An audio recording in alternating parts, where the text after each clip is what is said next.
Mr. Speaker, I rise today to highlight 10 ways in which the state of California is currently under federal investigation, in particular the Newsom administration under federal investigation. Now, the New York Times recently ran a story on this topic headlined, "Trump Takes Aim at California." The question was, why is the administration targeting California? They called it a multi-pronged assault on California that has begun in earnest. But that's actually the wrong question, to ask why the administration is targeting California. The appropriate question is, why is California so flagrantly violating federal law in so many different ways? In the article, the junior senator in our state, Adam Schiff, is quoted as saying that the president has a, quote, partisan vendetta against California. Senator Schiff says that he is continuing to weaponize the federal government against California. Of course, that's not it at all. Protecting the civil rights of Californians is not weaponizing the federal government. It's what the federal government is supposed to do, what it's required to do under established law. You see, what Senator Schiff and others are so upset about is that they're used to one-party rule in California being absolutely unchecked. They are used to radicalism having absolutely no counterweight. They're used to our governor, Gavin Newsom, whose only motivation is his own political self-promotion, having a supermajority legislator and other statewide elected officials that simply go along with whatever he says or does, regardless of how much damage it does to our state and regardless of how clearly it violates federal law. So when the Times asked my opinion for this article, what I said was that extreme policies and unchecked one-party rule have lowered the quality of life across our state. All Californians will benefit from greater accountability. We need balance and common sense. So I wanted to discuss today the 10 ways in which federal investigations are restoring that sense of balance and common sense and assuring compliance with the law. Number one is on the issue of men in women's sports, where the state has continued to be defiant. Recently, the U.S. Department of Education's Office for Civil Rights announced a directed investigation into the California Interscholastic Federation because of its refusal to follow anti-discrimination laws related to girls and women's sports. This includes the possibility of allowing male athletes to compete in women's sports and use women's intimate facilities. Governor Newsom has received as well a letter from U.S. Education Secretary Linda McMahon warning the governor that California could lose federal funds if the state continues to allowing transgender athletes to play in girls and women's sports. As Secretary of Education, Secretary McMahon wrote, "I am officially asking you to inform the department whether you will remind schools in California to comply with federal law by protecting sex-segregated spaces and activities." She also wrote, "Allowing participation in sex-separated activities based on gender identity places schools at risk of Title IX violations and loss of federal funding."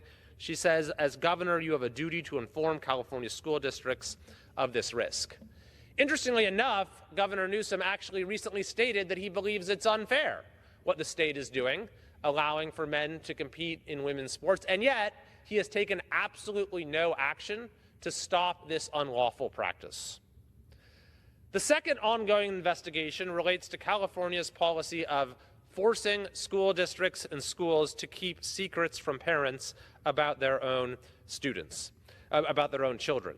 The U.S. Department of Education's Student Privacy Policy Office has launched an investigation into the California Department of Education for alleged violations of the Family Educational Rights Privacy Act, known as FERPA, which gives parents the right to access their children's educational data. The California Department of Education, it is alleged, has abdicated the responsibilities FERPA imposes because of a new California state law that prohibits school personnel from disclosing a child's gender identity to that child's parents. So what happened in California is you have a number of school districts that have said that we're simply going to hide this information from parents. We're not going to tell parents if their child changes their name or changes their pronouns or anything like that. You then had some other districts that said, well, this is not right. We actually want to make sure that we're being open and transparent with parents. So they passed their own policies saying, no, our policy is that we believe that parents have a right to know this. What the state then did is started suing these districts, trying to get legal judgments against them, saying you are required under law to lie to parents about their children. Fortunately, those lawsuits are being rejected, but the state legislature then followed up with a statewide law saying that it is now the policy of the state that you are not allowed to communicate this information with parents, that school districts are not allowed to have any policy that allows them to communicate this information with parents. So think about the absurdity of this. In California, you have teachers are forced to use one name and one set of pronouns with a student in class. Then their parents come in for a conference and they're supposed to switch names and switch pronouns and doctor their assignments and the names written on them, which has actually been done in documented cases in California. Thankfully, this federal law is on the books, protecting the privacy right of students and the right of parents to know this information, and the Department of Education has launched a federal investigation accordingly. The third ongoing investigation relates to the issue of racial discrimination in California higher education. The Department of Justice, under Attorney General Bondi, is investigating several California universities to assess compliance with the 2023 U.S. Supreme Court ruling that ended affirmative action in college admissions. Now, this is notable because not only is this now the supreme law of the land per the recent Supreme Court decision, is that you have to have equal access, but it's also the overwhelmingly expressed will of California voters. Just a few years ago, in 2020, the supermajority legislature tried to repeal an existing state constitutional provision that forbade racial discrimination in college admissions. So they put it directly on the ballot by a supermajority. They passed a measure to put it on the ballot, but the people of California said no. Despite the campaign for this initiative having a massive, I think, 10-to-1 spending advantage, the people of California voted 57% to 43% to say, no, we want to continue to have equality under law be the policy of our state. So this investigation by Attorney General Bondi is not only about assuring compliance with federal law, but is also going to protect the clearly expressed will of the people of California. The fourth investigation relates to the crisis of anti-Semitism at our universities. The Federal Task Force to Combat Anti-Semitism has announced that the Department of Justice has opened a civil pattern of practice investigation into the University of California under Title VII of the Civil Rights Act of 1964. The investigation will assess whether the UC is engaged in a pattern or practice of discrimination based on race, religion, and national origin against its professors, staff, and other employees by allowing an anti-Semitic hostile work environment to exist on its campuses. Attorney General Bondi said, quote, "The Department of Justice will always defend Jewish Americans, protect civil rights, and leverage our resources to eradicate institutional anti-Semitism in our nation's universities." We've seen over the last year and a half or so absolutely abhorrent, outright anti-Semitism at many universities throughout the country, including at California universities, which our Committee on Education and the Workforce did a lot of work to expose through a number of hearings. And while there have been some positive reforms that have occurred on some campuses, there are still many ongoing, very severe problems with these issues being aided and abetted in a lot of cases by university faculty and administrations. So this is an investigation into the full gamut of that activity. And then there's a related set of investigations that are looking at the extent to which students who are here on an international students are actually working to advance not only anti-Semitic, but pro-Hamas type activity. We saw, related to all of these anti-Semitic incidents on university campuses, illegal activity as well, with illegal encampments that violate the law, violate university policies, violate the civil rights of other students. We saw buildings being taken over, and we have seen connections between these activities and the agenda of Hamas and Hamas-affiliated groups. So recently, the the administration has revoked about 100 student visas at universities across California, including the University of California at Berkeley, which is part of a broader assessment of individuals who are involved in activities deemed contrary to U.S. interests. Now, this is actually a pretty small number, 100 out of 140,000 international students that are in California, but we do know that there are people who are here who are not from this country who have participated in these illegal activities, because as the president's order cites, federal law bars non-citizens from being in the U.S. if they support terrorism. And so any connection with pro-Hamas activity falls under the purview of those statutes. Indeed, the executive order from the White House quotes the president as saying that his intention is to deport Hamas sympathizers and revoke student visas. In a similar vein, UCLA has been sued in federal court in a case alleging that it enabled protesters at an encampment to block Jewish students from accessing certain campus pathways. To the extent that folks who are here on a visa were involved in that sort of illegal pro-terrorist activity, the administration is doing an assessment to take appropriate action. The sixth investigation that is going on against some of the insane and potentially illegal policies in California relates to high-speed rail, which is the biggest public infrastructure failure in United States history. I was at the train station in LA, Union Station, a couple weeks ago, where we were with Transportation Secretary Sean Duffy announcing this investigation specifically into the federal money that has gone into high-speed rail. The review that we launched on that day will help determine whether roughly $4 billion in taxpayer money should remain committed to the proposed project to build high-speed rail in the California Central Valley between Merced and Bakersfield. I have also requested an investigation by the FBI into how exactly it is that California has so far spent some $17 billion on this project, which was approved in 2008, so we're talking over 15 years, and has yet to lay any track. At this point, even the New York Times has said the project isn't going to be completed this century at the current pace. The overall cost has ballooned to over $130 billion. That's more than $100 billion more than it was supposed to be. The whole thing was supposed to be completed by now, per the initial projections, but now at this point, even the first segment from Bakersfield to Merced, a very modest segment, they're saying isn't even going to be completed by 2033. And indeed, just last week, there was a report from the nonpartisan legislative analysts that there's another $9 billion funding gap, and they're continuing to rely on federal funding. So this is an investigation that is ongoing, and I fully expect it will result in those funds being clawed back and hopefully then used on infrastructure projects in California that will actually serve to move people and goods, will create jobs that have positive economic value, and will actually be helpful in improving the quality of life for folks in our state. The seventh ongoing investigation relates to California's cap and trade program.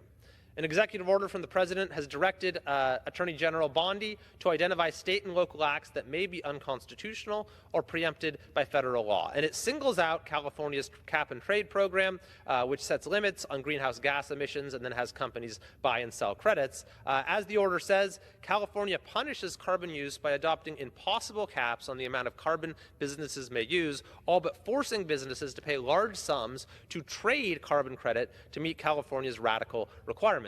What is the result of this? Even as we have seen gas prices that have gotten much lower across the entire country, Californians continue to pay astronomical prices when they fill up their cars. Indeed, California is now some $1.60 above the national average. We have the highest gas prices in the country, higher than even Hawaii, and the major cause of that is the state's taxes and regulations and other requirements, foremost among them being this cap and trade program, which adds substantially to the price of each gallon of gas. The eighth ongoing investigation relates to the homelessness crisis in California. California is the national leader in homelessness. It is not even close. We have roughly half the unsheltered homeless in the entire country, despite spending absolutely staggering amounts of money. Indeed, over the course of the last 5 years, we have seen $24 billion spent on homelessness, and homelessness has continued to go up significantly. A recent audit actually found that the state has lost track of the money and can't even tell you where it went or what outcomes it has produced. But now the new United States Attorney for the Central District of California, Bill Kiley, has announced the formation of the Homelessness, Fraud, and Corruption Task Force, which will investigate fraud, waste, abuse, and corruption involving funds allocated towards the eradication of homelessness within the 7-county jurisdiction of the Central District of California. The task force will be comprised of federal prosecutors from the Major Fraud Section, the Public Corruption and Civil Rights Section, and the Civil Division Civil Fraud Section of the U.S. Attorney's Office. And it'll specifically look into what's going on in Los Angeles, where recently a court-ordered audit found that homelessness services provided by the city and county were, quote, disjointed and contained poor quality and integration. And there's a lot of federal money at stake at issue here, by the way. During COVID, the federal government sent $100 million in emergency aid to LA County to address homelessness, and last month, the U.S. Department of Housing and Urban Development awarded more than $200 million to address homelessness in LA. So now there is a federal investigation ongoing, led by the U.S. Attorney's Office, into exactly what has happened to all of this money. The ninth ongoing investigation relates to concealed carry.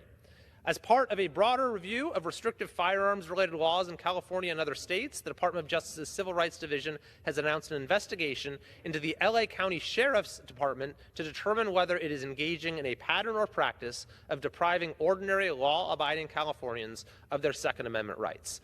The release from the Attorney General's office notes that a recent federal court decision found that the law and facts were clearly in favor of 2 private plaintiffs who challenged the lengthy 18-month delays that the LA County Sheriff's Department had imposed when processing their concealed handgun license applications, and that the Civil Rights Division has reason to believe that those 2 plaintiffs are not the only ones in this county of some 8 million people experiencing long delays that are unduly burdening or effectively denying the Second Amendment rights of the people of Los Angeles.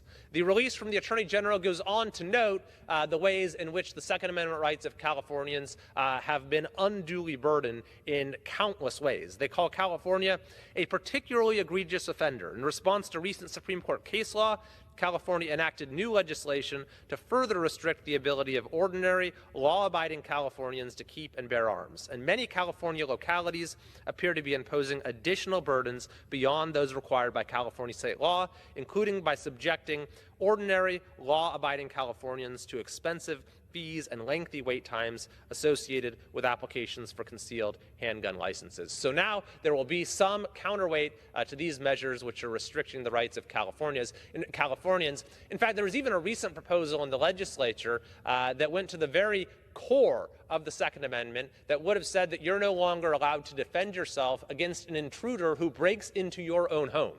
Luckily, that bill was defeated, but it just shows you how far California has gone from what is protected by the Constitution.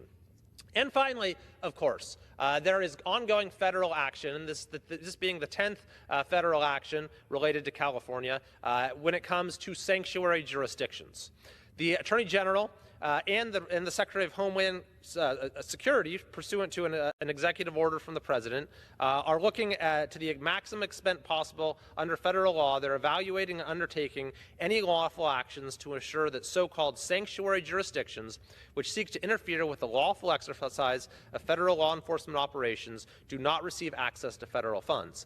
Further, the Attorney General and the Secretary of Homeland Security, per the terms of the order, are evaluating and undertaking any other lawful actions, criminal or civil, that they deem warranted based on any such jurisdictions' practices that interfere with the enforcement of federal law. When it comes to sanctuary policies, California has been the very worst offender in the country. The state has a sanctuary state policy that was passed in 2017 and is responsible for many, many tragedies that have been documented throughout our state. And then you even have jurisdictions like Los Angeles and San Diego and San Francisco that were already sanctuary jurisdictions on top of being within a sanctuary state, but are now even going further, one of them even passing what they're calling a super sanctuary jurisdiction ordinance. We have, those of us who represent districts in California that are not sanctuary jurisdictions have also asked the administration to be sure to recognize those counties and jurisdictions that are in good faith trying to comply with federal law, very much unlike jurisdictions like Los Angeles, San Diego, and San Francisco. So these are 10 ways in which we see finally something of a check on the runaway lawlessness of the Newsom administration and a number of jurisdictions in California. And in Congress, we are very much a partner in those efforts. Indeed, I'm working on a number of measures here in Congress, in the House of Representatives, that are seeking to push back on the radical, harmful policies of the Newsom administration. For example, we recently introduced legislation to overturn Newsom's ban on gas-powered vehicles. I've introduced legislation called the No Medi-Cal for Illegal Immigrants Act, which will seek to preserve Medi-Cal benefits for American citizens at a time when the policy of expanding those benefits to everyone in the state illegally is literally bankrupting the system. And in addition to Secretary Duffy's investigation into high-speed rail's staggering failures, I've introduced legislation to assure that the high-speed rail project will be ineligible for any federal funding going forward. California has a long way to go towards restoring sanity, but these actions are very important steps, and I look forward to following these investigations as they protect the civil rights of Californians and protect our citizens against truly radical and failed policies.